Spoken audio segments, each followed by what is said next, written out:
welcome to the August 2024 edition of Jim Chaps Vidcast. Celebration today, 20-year anniversary of the release of the Jim Chaps first project. So I'm getting a service award pin. I'll show you at 20 years of service. This is the project 20 years ago, 2004, where I was knocking around Nashville, contemplating a move, a relocation. I decided with the changing going on in technology that I could, for the same amount of money as recording some demo tracks, buy some equipment, some gear, own it, independently release records. So I went a little bit against the grain of the conventional wisdom, which at the time, and this is a great book, you could do a buy the book, and I actually heeded a lot of the advice that's in there. Shout out to K-Lo. And anyway, opted to stay in Florida. I had fallen in love, and my wife Bethany, we were engaged at the time. We actually weren't quite engaged, so I moved to Nashville, I'm not sure we would have gotten engaged or married. So must be present to win in Nashville for getting songs that you'd written recorded by country artists. I rather than do that route, must be present in bloom where I was planted. So you can be present to win right where you're at because of the change in technology that was really just starting. And so, two roads diverged in a yellow wood, and sorry I could not travel both. Be one travel along I stood, looked down one as far as I could to where it bent in the undergrowth. Celebration with a special message. The reason why that 20-year anniversary is important is because of what would follow. So the songs that I've written since, and the ability to go down an avenue where a traditional publisher would have said, "Hey Jim, stay in the lane of writing a commercial hit for country radio." I had carte blanche, full reign. I prayed, Lord, what can I do? What can I write about? And staying open. In 2005 is when I did the arrangement for Acoustic National Anthem. So, and then I decided to do in 2012, I finally recorded the 4 verses. I thought the words for it. And at that point, it was almost lampoonable. I think, people would punk minor league baseball games and go out and trick people and say, okay, after they sing the first verse, then they'll go into the second verse, then to the third. And at a later point, people in the stands are going, oh, come on. Well, here's what's really amazing is this blows up a plot to overthrow the national anthem as a representative song for everybody. So there was a concluded verse, and nobody is talking about this until, fortunately, hallelujah, somehow I find it. And I said, man, I've never heard this. This has got to be recorded too. So I put it up. It's just as a YouTube. I'll include it on Field Room Folk Show, the acoustic album. So that's a sneak peek of what's ahead. But what matters is that had I sloughed it off and said this is not commercially viable and just disregarded it, we're vulnerable as a country.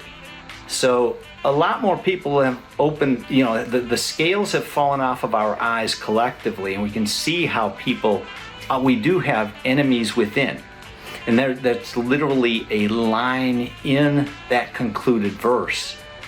So if a foe from within strikes a blow at her glory, down, down with the traitor that dares to defile the flag of her stars and the page of her story. So by millions unchained, birthright gained, we keep her bright blaze and forever unstained. And the star-spangled banner in triumph shall wave, while the land of the free is the home of the brave. So we've got to stay brave. As long as we stay brave, that flag will wave. With that. So, a couple of other quick shout outs on poems to music. The sea, the open sea, the blue, the fresh, the ever free. Thank you, because I was in Florida and Barbara gets up in front of the church one day after she comes back from a cruise and says, I was so inspired I remembered a poem from my youth. And she says a couple of the lines and I'm getting all like, wow, that's so awesome to hear. So I look it up, do a web search later, and I uncover an epic poem and okay, that one would be a great one to put into song. So one of the best songs ever written about the ocean is a result of me being here. Bloom where you're planted. And there was one other, Concord Hymn. Concord Hymn. Remember the poem Concord Hymn? Well, fortunately, in research I'm doing is find out that that's actually written to a melody. And it's a church melody, often referred to as the doxology, called Old 100. And so was able to take Ralph Waldo Emerson's words, which people for years, including Bill Clinton, have recited as a poem, and realized now you can sing it because he wrote it for a melody. Concord Hymn. Hymn might have been a clue all those years. But fortunately, I released that one on the second CD. But that's going to come after. Today we're back to celebrating 20 years of Jim Chaps First. All right. Open for other opportunities. And perhaps I was available. And I said, yes, here I am. I'll do it, Lord. And so after this first project, which was fun. It was a songwriter demo. I really fully intended to have some of these songs picked up. That's why I put it out as a commercial release. Because then there's for licensing purposes, anybody can come and record one of these. It's not like a artist is going to put a song that nobody's ever heard of on hold because only a few people know it exists. I wanted to get these out there and said somebody's gonna like it and perhaps cut it because nobody knows one folk singer in Sarasota County, Florida. So a major artist, Tim McGraw, wanted to do one of the songs on here, or any other major artist that was up and coming at the time around 2004, 2005. They could cut these. They could cut them today and still make them a hit. And anyway, the song list that I have, one of the things became a signature song at the time, and it's clearly in the wheelhouse of folk. New York for Firemen, and shout out to all of our heroes who died that day, and all of the citizens who lost their lives in that tragic terrorist attack. And let's stay vigilant. And so New York for Firemen, go through and read the rest of the track list real quick for you, and you can see it. But I'll give them all a call out. East from River, Time to Ride, All I Think About Is Girl, Bro Country. That's Six, a song called Destiny. That's the first song I really legitimately ever wrote back when I was early, between high school going into college. Man with Blue Guitar, instrumental, that's based on a poem to music. But just for purposes of the first CD, I only released the instrumental, which is the guitar solo.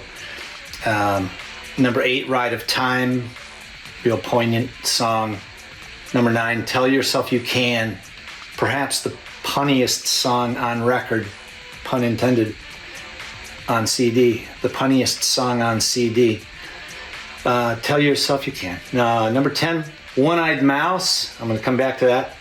11, Last Minute Charlie, fun song. And 12, Hey Mr. Ego, called the Conscious song.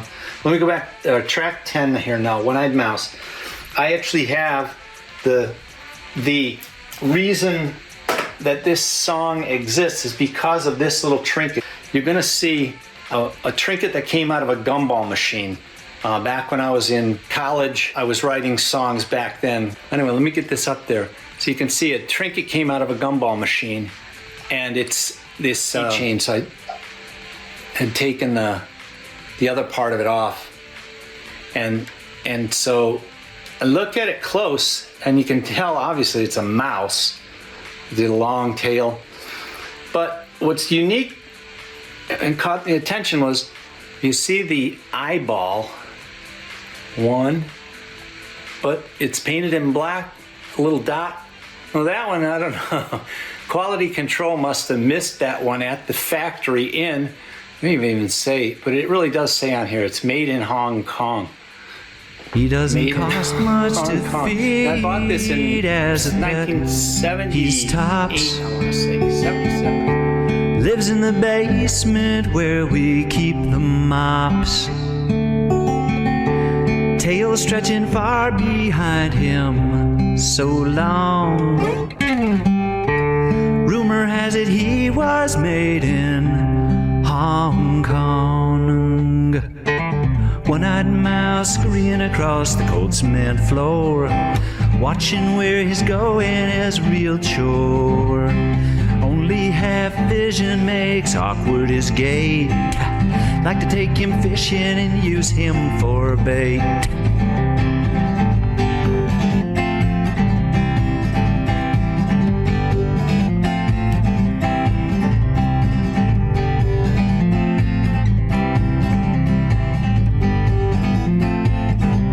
My wife says buy a mousetrap, but I'm not up for that. I'd rather just whip him over the hay yard with a baseball bat.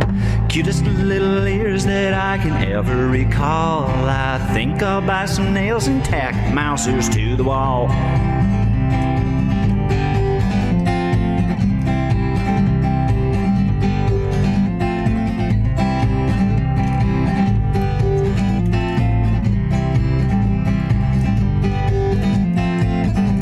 Then the one-eyed mouse went scurrying across the cold cement floor. Scared away a would-be burglar, now we love that mouse evermore. Why buy a watchdog when we got the one-eyed mouse living in the basement of our humble house? Back in the corner where we keep the mops, and a sign on the gate out front reads beware of Cyclops. One-eyed mouse scurrying across the cold cement floor. We're gonna keep on loving that mouse forevermore.